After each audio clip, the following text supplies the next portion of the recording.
Greetings and welcome to MentorMe Memorable Moments. We are so happy to see them here today. Absolutely. You are joining us at our fifth Sunday of any given month, and that is our special health program with Around the Mic with Sir Charles Carey. And that's who's sitting with me right now. At your service. So we have got a fantastic program. We have multiple guests that are going to be here, and I think we maybe have somebody calling in. Yeah, hopefully so. We may have a few callers with some questions, which I have no Always idea welcome. what their comments or questions are going to be. So that should be something to look forward to. Bring it on. So without further delay, this is Around the Mic with Sir Charles Carey. Around the mic. Around the mic. Sir Charles Carey. Around the mic. Around the mic. Sir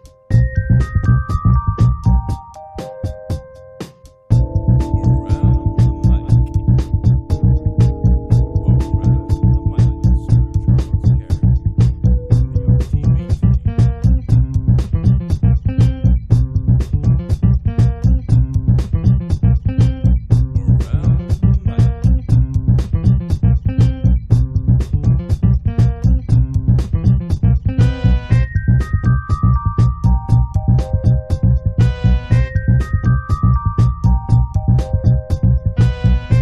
Carey. Around the mic. Around the mic. Well, welcome everyone. Thank you. So Sir Charles, what do you have for us today? Well, as you know, every fifth Sunday, it's all about transformation.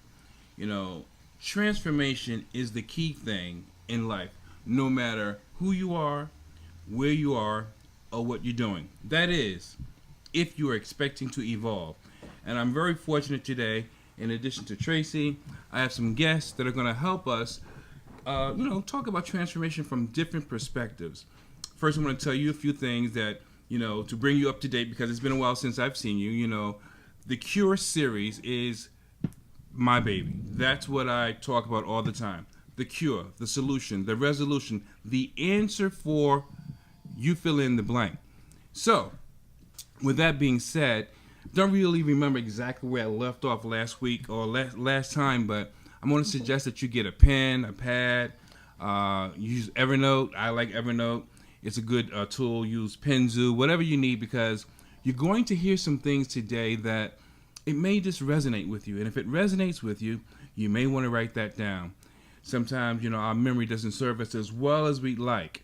And my goal is for you to hear something that you want to take action on, something that you want to, really, be proactive with. I don't know what you do, how you do it, but if you're really not satisfied, or if you have an appetite for more, this is the reason for the pen, and this is the reason why I'm suggesting that you're going to walk away with 3 to 5 different things, because not only will I share some tips with you, not only will Tracy share some tips with you, but so will my guests.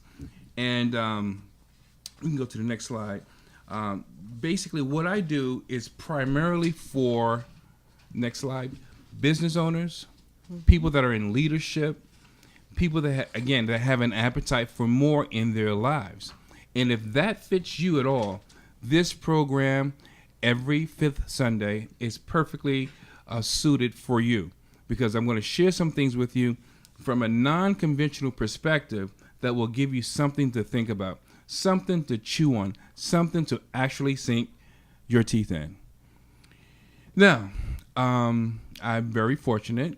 To my right, I have 3 experts from different professions, different industries, and I want to introduce them to you one at a time. From my immediate right, I have Sharon Parker, and next to Sharon is Nicole McFadden, and right next to Nicole is Del McFadden. And again, we all have different areas of expertise from different industries. So Sharon, would you take about, maybe about 30 seconds to talk about what you do? Because I know you work and all that, and your business is really what I'm really primarily focused on. Absolutely. Thank you very much for having me today. The name of my organization is called Rose Up, And ROSA means Remembering Our Ancestors Synergistic Association. It's an African American history organization that teaches our youth, our adults, and seniors about the importance of loving self. But the only way you can really love self, you have to remember who you are and where you came from. That's right. Absolutely. That's right. And Nicole? My name is Nicole Morton McFadden. I am based in the DC area, and I am one of the members of Inline Dancers. Actually created the group about 4 years ago now. It's actually a line dance group that does not only line dance, but we do social events, functions, we do walks, we do everything from health, fitness, anything you can imagine with all age groups, primarily young people, middle age, and seniors. A concentration on seniors. I love my seniors. They've been working with me for a long time, and it's definitely an outlet for exercise that any age, any size, any shape, any fitness level can get involved with in our area. All Okay. right. And finally, Del, tell me a little bit about what you do. You've been doing this for a long time. Can you share what you do or why you're so passionate about your work? Yeah, thanks for inviting me, first of all. My name is Dale McFadden. I work here in the District of Columbia, work with youth here in the District of Columbia. Been doing this work for about 20 years. I'm extremely passionate about our youth because I'm passionate about the future and I'm passionate about the plight of African Americans. And I really feel like helping young youth transition into adulthood, having the support services that they need, make an incredible impact on them and their contribution to society. Wow. All right. See, that's why I think this is a fantastic group of people. I mean, we all have something in common. Transformation and people, of course. I think it's important that for those of you at home that are watching this in real time, or if you happen to watch the replay, you need to understand how important people are. And I don't mean just in general, but specifically, there's so many different types of people that we interact with on a daily basis. It doesn't matter whether they're teenagers, adults, seasoned adults, or senior adults. And I'm talking about the 4 different personalities. People will say, if you've been exposed to the Briggs-Myers or the DISC program, you have an idea about the different personality types. Right. I like to use a more fun analogy with the shark, the dolphin, the whale, and the urchin, because it's just something that people seem to take and they can easily attach or relate to, because we know the shark is the person that's the go-getter. They're out there. They're going to make it happen. And the dolphin, they always want to have fun. And then we have the whale. The whale just wants everyone to just get along. Can't we just understand each other? You know? And the urchin, it's got to be in black and white. They want to make sure it's in the rules. Hello. So if you've heard those 4 different breakdowns, you have an idea where you fit into the big scheme of things. And truth be told, we probably have a little bit of different personality types, but it's important, whether you're in business or just in life, to know who you're dealing with. I mean, if you're in the grocery store, if you're on the street and you pass someone, you know, you want to treat people accordingly. I mean, you can't treat every single person you interact with, some grand way, but you want to be able to interact with people in a manner that you understand them, and hopefully they can begin to understand you. But specifically in business, it's very important so that you can become productive. Next slide, please. So, Charles, Sir Charles, I apologize. This helps in, like you said, with business owners, but also in the workplace. When the business owners begin to hire employees, they've got to be able to get along. And what we have in the workplace is a mixture of the age groups, like you were talking about in the physical fitness and things. And if we don't learn how to get along, then we have violence in the workplace. Yes, much miscommunication and malcommunication. The millennials, the baby boomers that are transitioning out, the generation Transformation. Xers and Y. I mean, I get confused after a while, I'll be honest with you. Yeah. I mean, there's so many different breakdowns and descriptions to explain who the different groups are and what they represent. But one of the things that really surprised me, you can move to the 87% slide. 87% of people do not like their jobs. Ah. And when I got that stat, I was like, what? That's crazy. How can you have a economy, a country as big as ours, and 87% of the people, east to west, north to south, are dissatisfied with their work? And that speaks to, in my opinion, just part of, not all of, part of the problem that we're having in this country. That's right. People are in pain. They're displaced. They're misplaced. They have to have these jobs to make ends meet. They have to work because that's the only way you can sustain yourself. But you're doing something, you're sort of forced to do it, and you have no other recourse. Can you guys speak to that? With the fact that people are in this position? Well, I think one thing to remember is that if you are in this position, that number one, you can do something about it. You don't have to stay stuck in that field. In whatever it is you're in, you have the opportunity to make a change, to transform yourself, your environment, and move into whatever it is that you're interested in. That's one thing. I think the second thing is you can stay there. There's nothing wrong with staying there if it's paying your bills, if it's meeting your needs on one front of your life. But you should also compartmentalize that job so that you have another part of your life. You mean And that don't other take it home part with of you? That too. Don't take it home with you too. But the other part of your life could be focusing on what you really do love, what you feel is your passion and your calling. So I may go to a 9 to 5 because I need that job and I need that money. But when I leave there, I go straight to what I love Balance. to do. Right. And Balance. that is where that Exactly. balance comes in. Yes, exactly, balance. And so you have the option to either, stay stuck, like I said, stay there, be unhappy, or stay there and find what makes you happy and have, as you said so eloquently, that balance in your life. What about you, Doc? I think I can't answer that question because I absolutely love the work that I do. I absolutely love engaging youth and families and being in the trenches and being in the back alleyways and in the living rooms of families. When I started my work, I was actually in school for computer systems. Really? And this is, when computers were big and IT was big and Silicon Valley and all those things. And I was going to be a millionaire doing computers. Okay. And I had an opportunity to work at a level 4, level 5 school in Maryland, working with kids with learning disabilities. And it was through a mentor who created an opportunity for me at this school. And I always told him this was a gig. This is a gig. I'm going to do computers. Right. This is not what I'm going to spend my time doing at all. Right. And 20 years later, 20 years I'm later. still working with youth and family.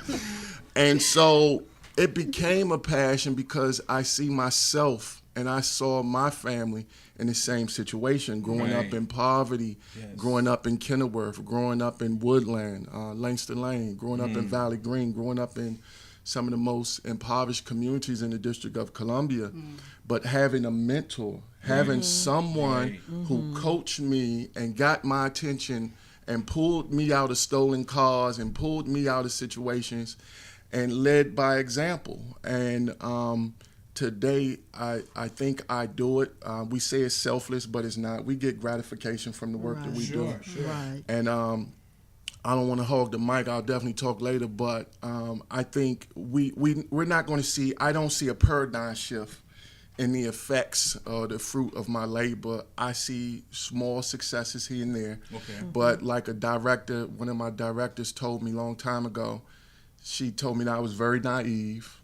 And that I wasn't going to change the world, but my focus should have been on walking in the right direction, taking incremental steps, so that when I finish my work, I can pass the baton to the next person to pick up. Okay. And that's how I look at this work. I'm not going to change the world, but I can change situations for some of the kids that I touch. Yes. And they will move forward and have impact on the universe. That's So right. you're like a human That's right. defibrillator, family by family, you can maybe bring life back into, you can shock life back into them. Yes, Yeah, yes, that's yes, a- yes. that's a- Helping them empower themselves, because we don't empower people. We Inspire provide them. support Yeah. services, inspiration, and hopefully they'll, through the interactions and what you bring to the table, they'll see some things differently. You kind of change that perspective, but also taking into account the environmental factors, because the environmental Right. factors are real. Yeah. right. You know, and specifically in this community, years ago I did youth and gang work in this community.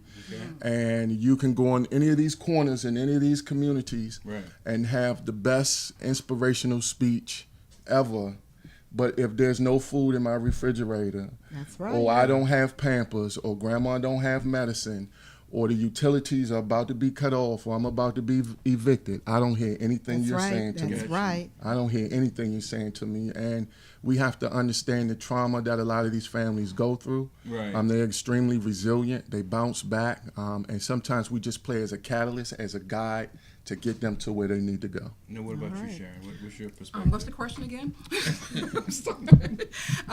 Actually, I don't have an option. I never had an option to like my job or dislike my job. Okay. For me, it was a necessity. In order for me to come out of my situation, in the early 80s, well, actually 1987, I started working in the government, Department of Housing and Urban Development. I came in as an intern, and I worked and took advantage of every opportunity that crossed my desk, even if I did not like it. I took advantage of those opportunities, and after 28 years, or it was about what, I would say 28 years, I decided, you know, as much as I need my 9 to 5, I need to do something that I'm passionate about. Right. So you're looking at an actual introvert, a person that has been shy most of her life and wanted to stay behind the scenes, but I had a passion. And my passion was to give back to people who, I mean, I don't have foresight, but I could see the writing on the wall about 8 years ago. I knew that our youth, our adults, and our seniors were going to be in trouble because history does repeat Yes, it itself does. if you keep on falling in the footsteps of those who really don't have your best heart at interest.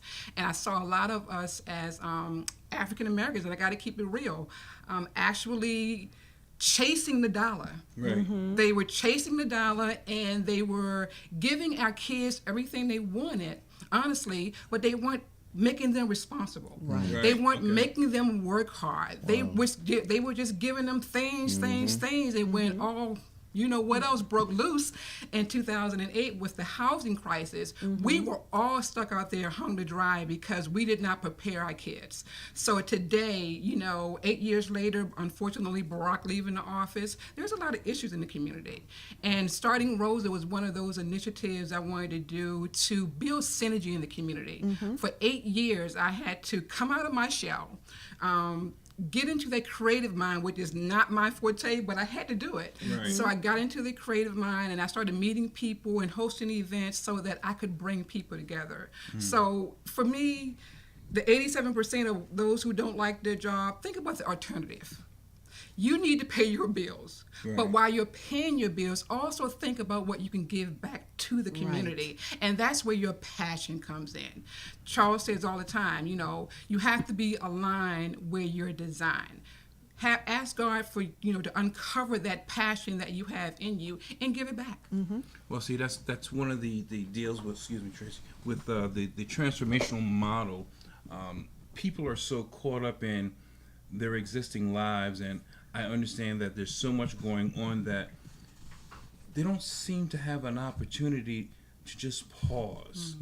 And pausing is so important because when you pause, you allow things to come to you.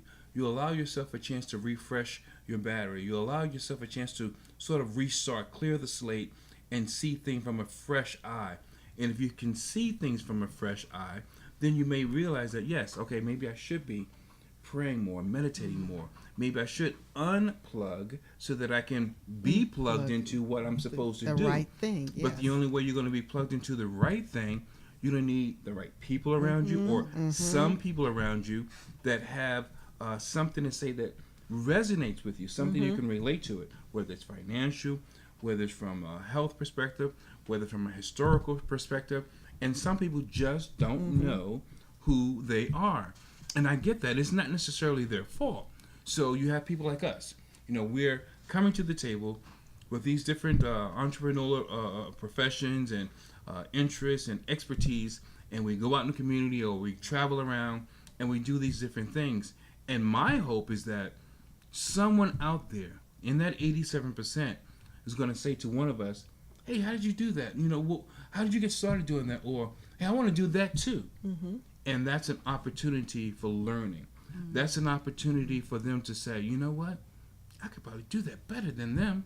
And that's a seed sown for this child, this adult, maybe even a senior, to go ahead and start anew in an area that they thought was just a figment of their imagination. And I think the whole thing is, again, it goes back to the pain, and we have to be the aspirin to someone's headache, as Del Toro says a lot. But I love what you said and what your mentor told you, that you can't expect to do it all. And we're not supposed to, because the Bible does tell us that some plant, some water, but it's God that gives the increase. So and I love that baton analogy as well, because I can only take it but so far, and I realize that, and I'm going to accept that in me, that this is my limitation. I will not hoard this work. Okay. If my name needs to be released from that plaque that's up in that institutional building, then release it in order to further the work ahead. But most people don't want to do that. I remember talking to a faith-based preacher at one time, and this person was telling me, okay, we need to cut the checks for the volunteers. I said, okay, wait a minute. What do you mean cut checks for volunteers? He said, oh, you don't understand. The shift and the mindset has changed. Volunteers now want to get paid. Well, then they're no longer volunteers. And that's what's going on in today. You want my help? You want my work? You need to pay me for this. This is what we're forced with or faced with in today's society. So nobody wants to give of themselves and not get something in return. Well, we were exposed to, oh gosh, I don't know what year it was, the Tulsa, what was that, 1930s, 1920, Tulsa, Oklahoma, when the African American community in Oklahoma was very rich and thriving, and our community there was destroyed because we were doing so well. I'm not racist at all. I'll be honest with you. I love people because that's just how I'm wired. Regardless of my faith, I think pretty much I would have been that kind of person. But I believe that the African American community needs to seriously consider getting back to that mindset. Buying with each other, selling with each other, growing with each other. Because you take care of home base doesn't mean you don't care about what's outside of home. It just means that the first thing is going to be, I forget what's the phrase, charity starts at home. And there's nothing wrong with that. I have friends of various types, but at the same time, we as a people, on the big scheme of things, we have to learn how to work together. We have to learn how to trust each other. And these are some huge challenges for us, because this has been generational, that we have been programmed to work against each other, and that we have gotten so used to it that it's so second nature. I want to ask Sharon, for example, in what you do, how does your work affect or help the community, or how do you feel it will help or affect the community? Well, what I can share is that, first of all, I had to be prepared for my work. I had to literally quiet myself, get behind the scenes, write up information on what I was going to do for the organization, do a business plan, get that creative side going where I could, video record whatever I was doing, do social media. I had to literally do it all. And I had to do it all because someone shared that I must do it all because I don't have any options. And and once I got over being stubborn and said, okay, fine, I'll learn it all. And I did. So I created my own website. I learned how to video record. I learned how to do editing. And I knew what my mission was for the organization. So I created my programs. programs. And one of the programs is Rosa Youth Empowerment Program. And it's called RISE. It's pronounced RISE. And that was created 7 years ago, but that program was designed to build synergy, bring people together. But I know, as each one of you all said, that people unfortunately have this crab, and you may not use this word exactly, but it's a crab in the barrel mentality. Right. And I had to learn with my shy self to come out of that, shyness and engage people anyway, because I felt people wanted to hear what I had to say. Sure. So I just started building relationships. Hosted events. I'm on my 5th event called the Annual Unconditional Love Retreat. And I everyone like that. Tweet that. people do conferences, they do summits, they do all kinds of different events. But I felt like if you open up your heart, if you say to people, I'm going to give to you unconditionally, I'll put my resources, I'll put my time, I'll put my energy in it, and I'll make it happen. I'll pay for it. I just want you to come out and share with the community who you are. Keep in mind, I teach African American history and culture. So each person who saw the value in coming out shared with the young generation who they were, which they would have never probably got an opportunity to meet. So for me, not to be long-winded, but it's just saying you have to take the initiative to not expect anything if you really want to impact change. Exactly. Yes. Yeah. In other words, you're doing it from the heart. Yes. Exactly. I can say this. You said 5th annual, right? Yes. 5th annual. Everyone up here in this panel for the past, oh my goodness, I can't even say how far it goes back, because I think Nicole probably started it off many years ago. We have worked together in so many different capacities on different platforms at different venues over the past, I don't know, at least 20 years, right, Nikki? Yes. Yeah, we have done so many different things, from fashion shows to creating platforms for the local entrepreneur, author, politician, singer, rapper, comedian, mime dancer to showcase their talent for free. Literally, I mean, we have put together a platform professionally as it can be done, with lights and cameras and recordings and interviews. I mean, giving away stuff and all that. And I say that to say that you do have to have a heart for what you do. And there's nothing wrong as an entrepreneur to get paid for your craft. In fact, you should get paid for your craft. But at the same time, there's a pruning process, and you need to learn how the whole business works. The talent is easy. We can always do the talent. But it's important, like Sharon was sharing, to know every aspect of how this works. Those are some of the beginning steps of being a real entrepreneur. Everyone wants to get paid. But do you know how to get paid? Right. Do you know what it takes to market, to promote, to sell, to prepare, to get a venue, to set it up? And some of these are the same things that you need when I'm talking about Tulsa, Oklahoma, talking about supporting people that support you to build your own wealth within your own community. So that's very, very, very important, very, very key. Any suggestions do we have for, what we can do based on the climate of the country today? Any suggestions on how we can, get back to center, or get back just any more healthier perspective? You got anything, Dal? I'm just thinking about, we had the same conversation, I think last Tuesday I was on Roach Brown's show talking about all the youth violence and situations going on with law enforcement. And some of the suggestions that I made is that we have to get back to basics. We have to be able to support these families. We have to be able to find a way to keep these fathers in these households. We have approximately 2.4 million people in prison. Nearly 1 million are our African American brothers and sisters. How do we assist with getting fathers to stay in the household, support their communities? Because once you remove the male out of the picture, you really do a lot of damage to that community. Absolutely. And then just being on the journey, working with youth every day. My present job with the National Center for Children and Families is really to oversee providers who work directly with the kids. But since it's our passion and love to work directly with the youth, that's what we're doing, And just listening to them on a daily basis, they really feel abandoned. The ones who are not in contact with their fathers, or their father's in prison, they don't know which prison their father is in. Like, really think about that in a developmental lens, the impact that has on our youth. And they're angry about it, and they may not verbalize it. They compartmentalize it, Right.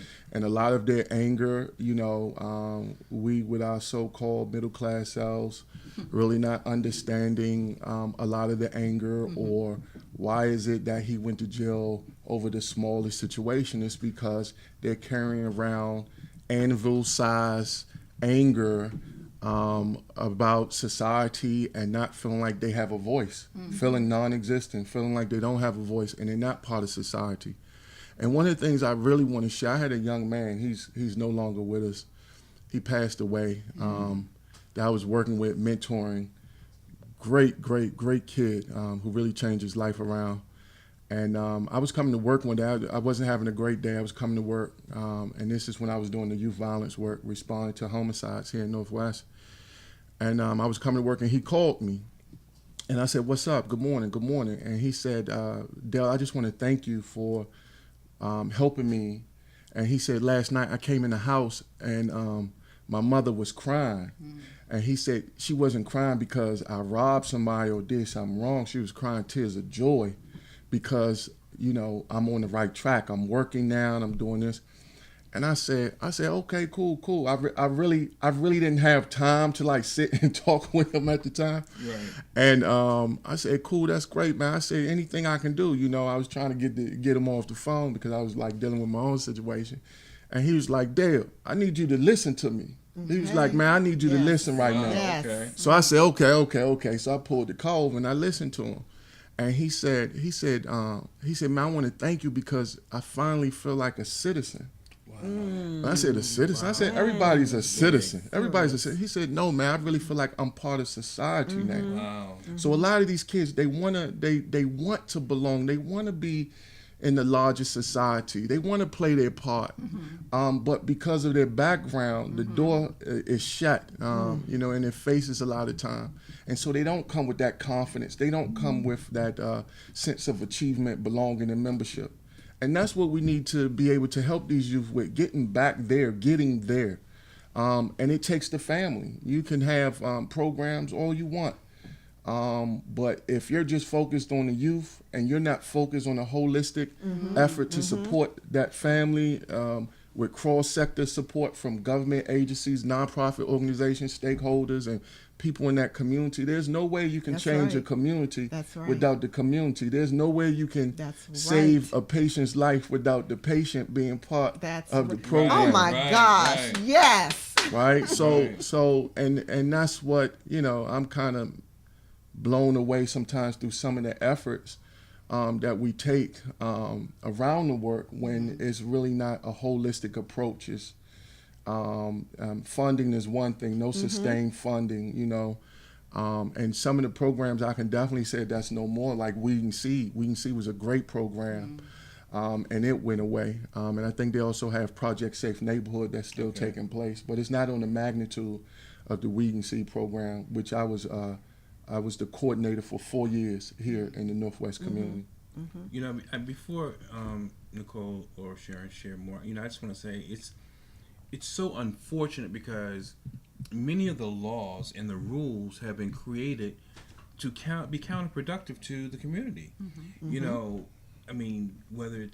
Whether you can get a job, trying to get an apartment, your rating, your score, or if you have a certain class of felon or misdemeanor, it prevents you from really assessing yourself and moving forward, applying yourself to reintegrate into society. Exactly, to reintegrate into society. And it's like, I'm trying to stay away from conspiracy, but I don't think it's conspiracy. I think it's by design, unfortunately, that they're working against the public. I hate to say it. I'm with you. I think it's conspiracy too. And it's like, come on, how can you expect to oppress a people, not one person, not 10,000 cases, but a people nationwide for years and years, have them conditioned to be a certain way that they turn into these quote unquote types of people that you expect them to behave certain ways. Well, you've created the groundwork for them to only have that course of action, and then you want to treat those people that you've created, their circumstances, and you give them no way out. You're backing them into a corner, and they have nothing. And then you have programs that they can't fix the problem. They can only put a Band-Aid on the gash, and you're expecting what? It's so frustrating. Okay, no, you go right. Let me share something that I found out in society. I think it's about exposure. A lot of people are not exposed to good things that I know that's going on in the community. And I'm talking from several organizations in Maryland, D.C., and in Virginia. One of the programs happening now is the Marion Summer Youth Employment Program. And a lot of people don't understand how, different entities, different businesses has opened up that platform this summer for DC youth all over the DMV. And I'm sharing this because I work now with, I've been working with the Francis L. Cardoza Trans-STEM program. And they have youth at that campus where they're teaching young people to come in and get certified in trans-STEM.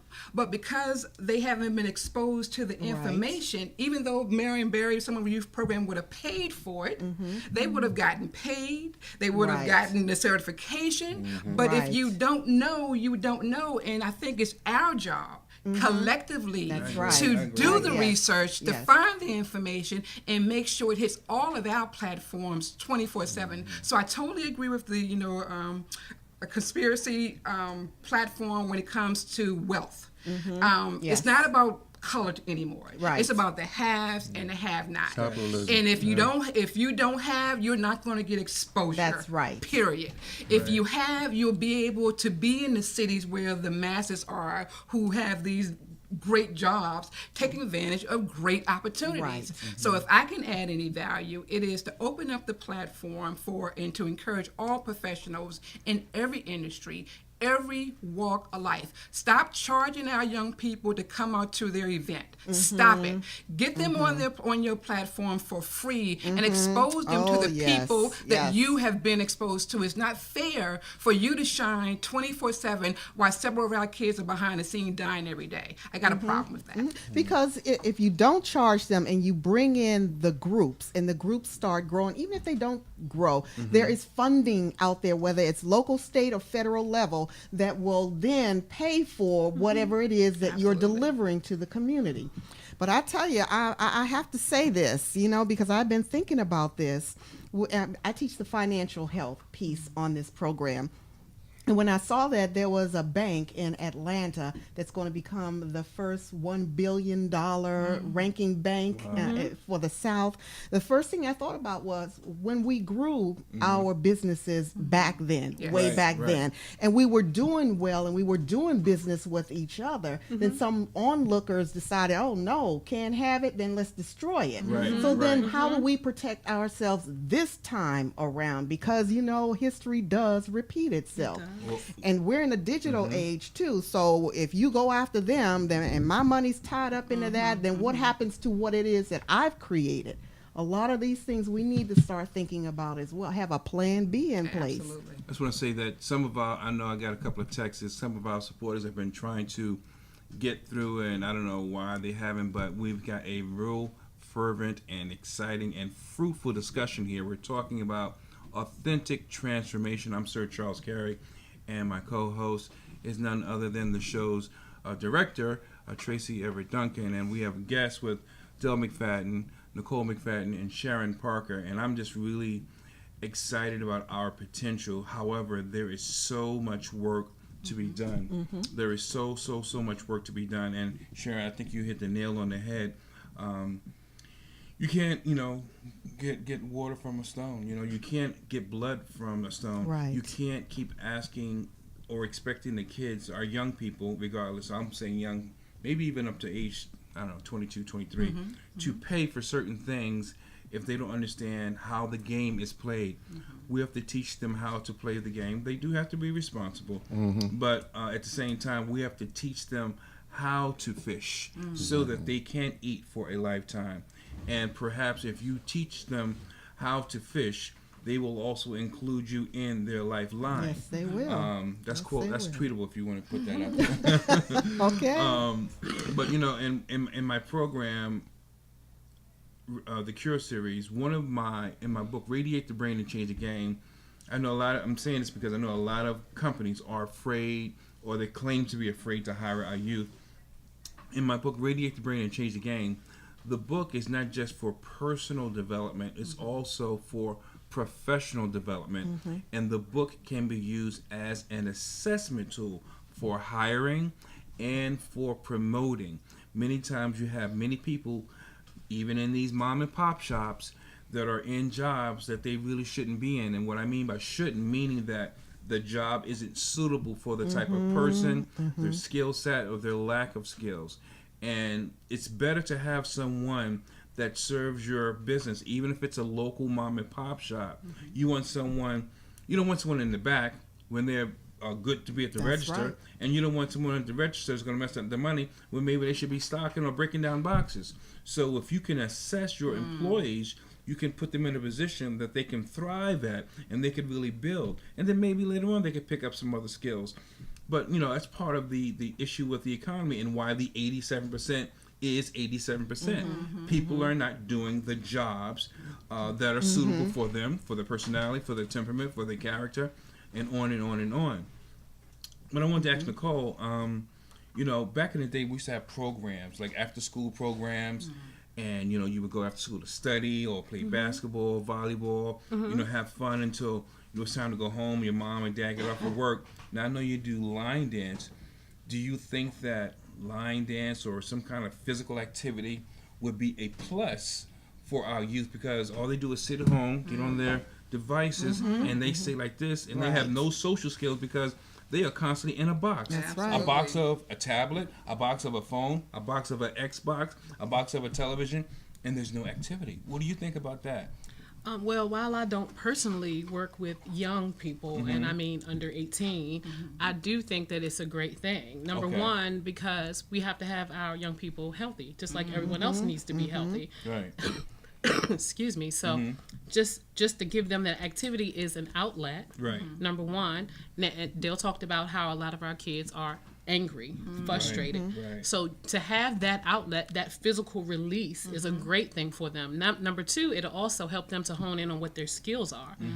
Someone may not even know that they're great at volleyball. That's Someone right. may not even know that they love hockey, just because they haven't had the opportunity, haven't been exposed to it.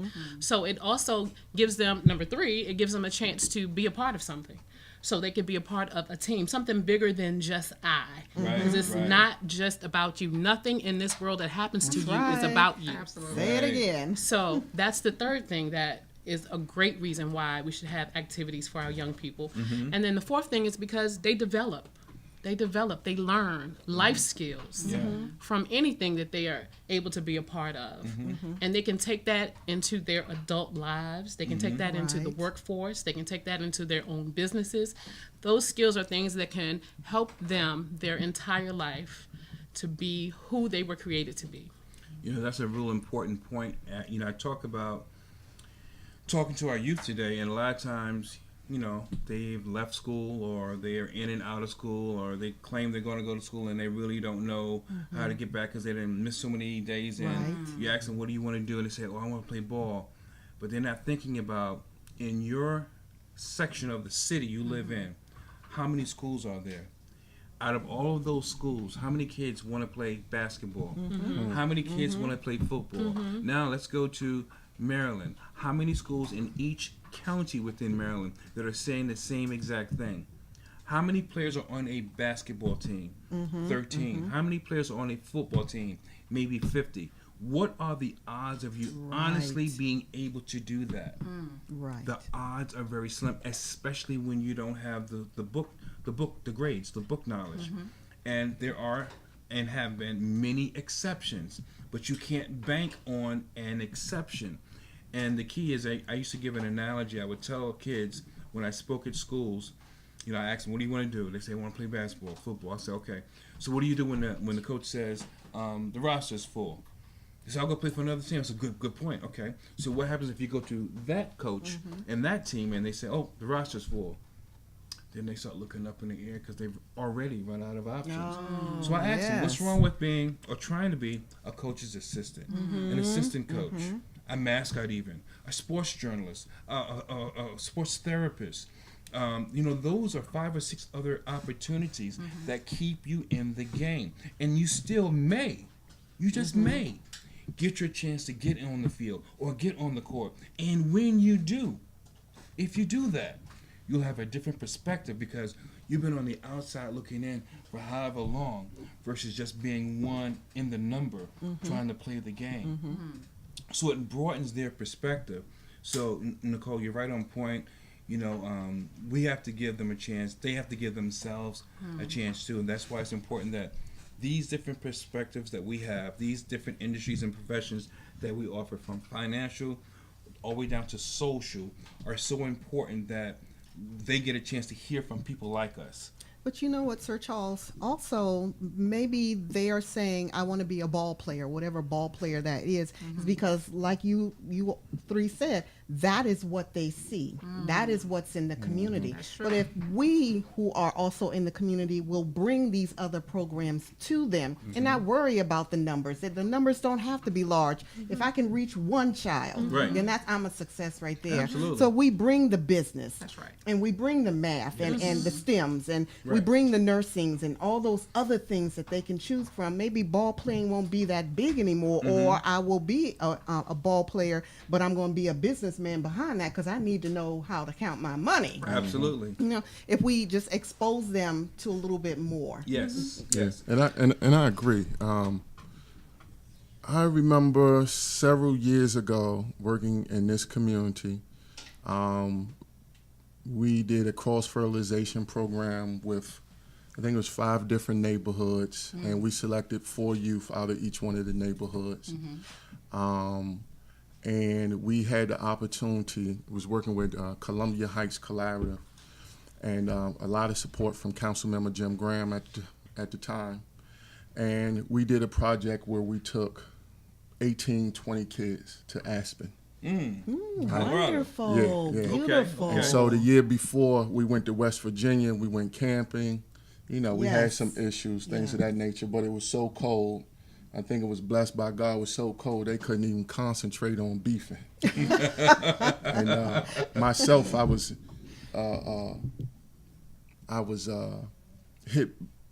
had to learn I didn't know what rustic meant. Okay.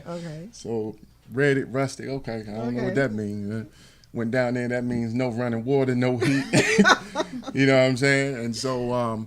And it was a great experience. And so when we had funding to do something bigger, we took them to Aspen and we stayed with host families. And the idea was, also had another program, Amila, Adams Morgan Youth Leadership Academy. And so when we did that, we said we want to do something where they have to depend on one another. Where they, Wow, And so they said, okay, the snow, okay.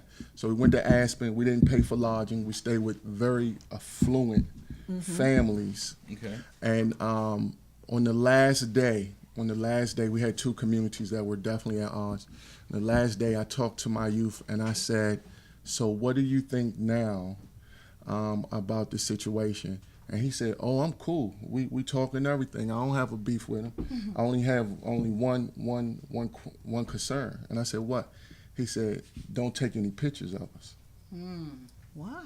So now you're up here in Aspen, you snowboarding, our kids snowboard. Yes. They snowboarding, drinking hot cocoa and cookies and everything you can possibly do up there. And it took me a moment to realize why he said don't take a picture of us.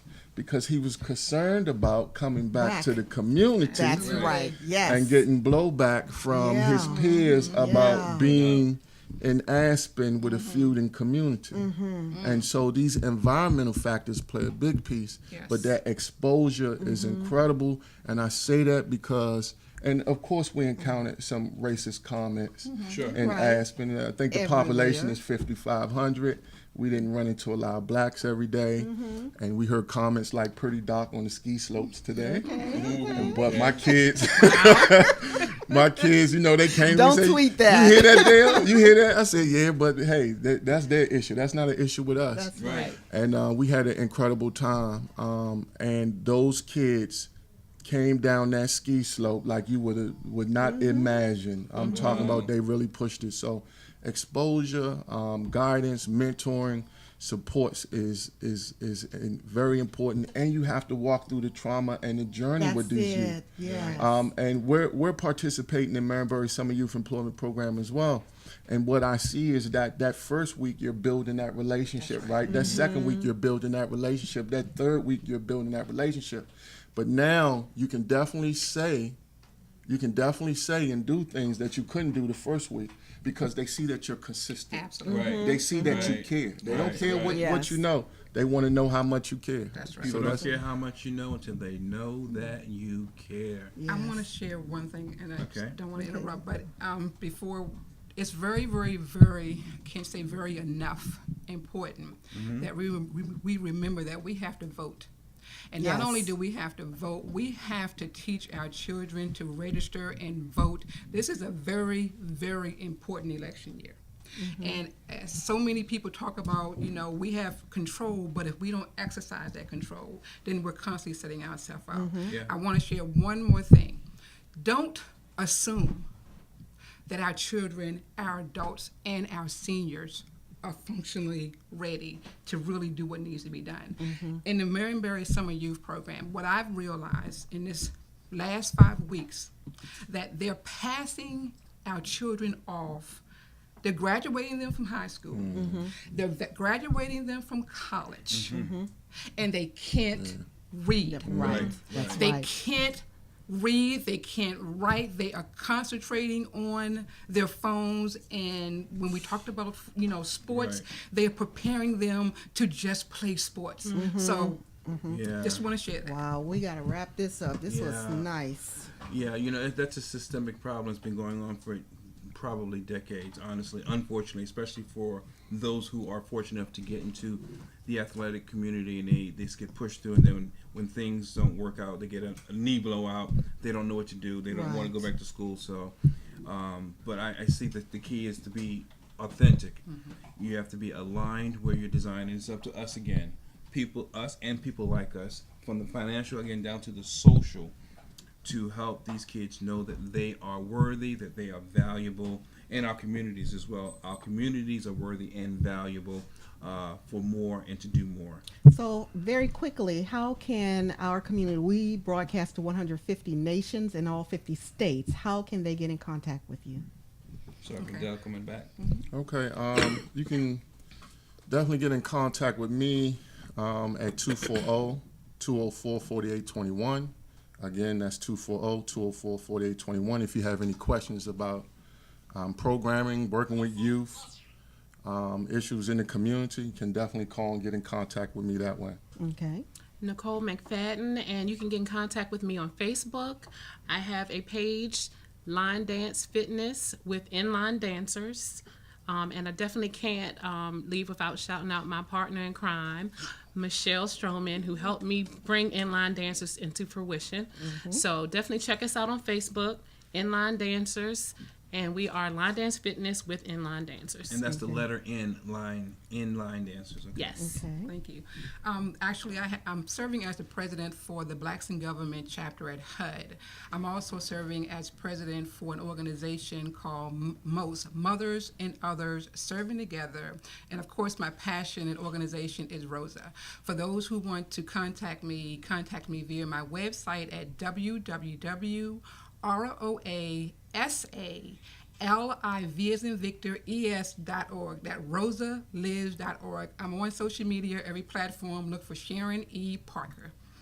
And Sir Charles Carey here. I'm also on all of the major platforms: Facebook, LinkedIn, Instagram, Twitter. Sir Charles Carey, whatever the platform / Sir Charles Carey. Right now, we're getting ready to go into season 2 for the keynote, and we got the conference coming up in October, and in August, about 2 weeks, I'll be in Atlantic City with the Blacks in Government Conference, teaching some classes on my signature program, The Cure for Your Life starts with you. All right, and that wraps up our segment, our special health segment with Around the Mic with Sir Charles Carey, and we're going to be back next week with our, I believe it's the social health. Yes, I believe so. Okay, and so between now and then, we want you to be safe, be smart, be healthy. Bye-bye. Bye-bye.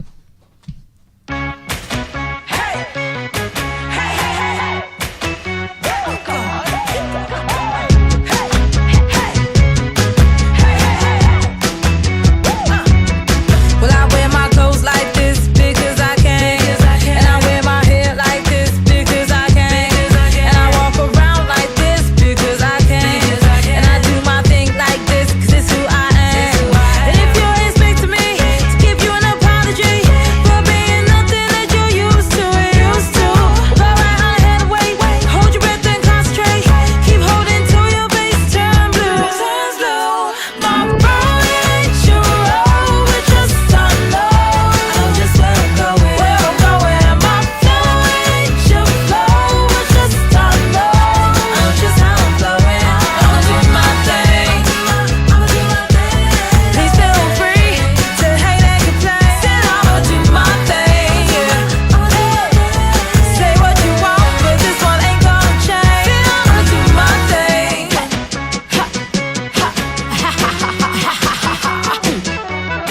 I can't wear my clothes like you because I'm not. I can't do my hair like you because I'm not. I can't walk around like you because I'm not. I can't do my thing like you, well it just ain't hot. And if you're expecting me to give you an apology for being nothing like you used to, go right on and head away. Wait, hold your breath and concentrate. Keep holding till your face turns blue. See my road, it ain't your road, but trust I know just where I'm going. In my flow, it ain't your flow, but trust I know just how I'm flowing. I'ma do my thing. So please feel free to hate and complain. I'ma do my thing.